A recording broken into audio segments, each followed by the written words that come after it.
In today's video, I am going to tell you who created God. You see, this question comes up so often, especially in debates between Christians and atheists. And atheists always want to know who created God. Because if God created the universe, if he created the world and everything in it, then surely he must be created as well. Yet there is one Bible verse that tells us who created God and tells us where God came from. And it is a very, very simple truth. And that is this alone. It comes out of Psalm chapter 90 in verse 2. And it says, "Before the mountains were brought forth, or ever you had formed the earth and the world," talking about God creating the world. It says, "Even from everlasting to everlasting, you are God." What does this mean? From everlasting to everlasting. It means from eternity past, from the past as far as you can go back, he was God. And to the future, to the other everlasting, eternally speaking, in the future, he is God. So who created God? God is not created. God is eternal. He always has been and always will be. So when an atheist says, who created God?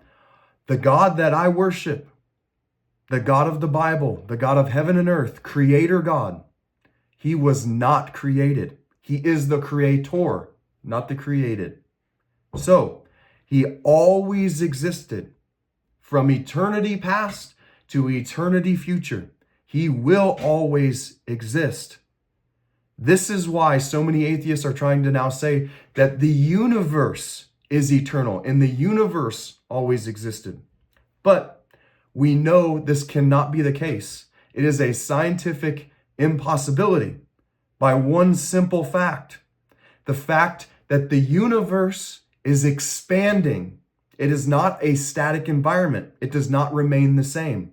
And therefore, it had to have a beginning because it had to start a certain size and now getting bigger and bigger and wider. And yet, us on the earth and the sun, there's very little change and it still supports life. That's because all things are upheld by the word of God's power, who put it all into place. There is no need to question God. He says he has always existed.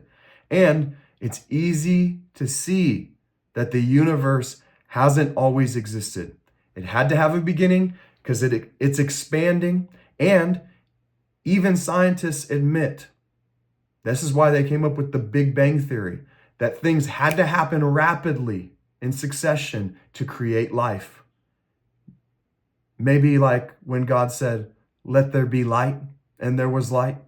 Just like that, all of a sudden, creation comes into view as God is speaking it into existence. You see, scientists are getting closer and closer to proving not that the world came without God, but that there actually is a God who created the world. Because the more we find out about the universe, the more we know it had to be created. It is a scientific impossibility. It can never be proven that things created themselves. We have never seen anything create itself. And we have never seen it take billions of years to be created. Therefore, it's a scientific impossibility. It is way more likely, it has a much greater possibility that God created everything. It is absolutely ridiculous to think that nothing all of a sudden became something and then that created everything. That makes zero sense whatsoever. It takes more faith to be an atheist thinking that evolution created everything than to believe that there is a God. And that is the truth. So God bless you guys. We'll see you here next time. Bye for now.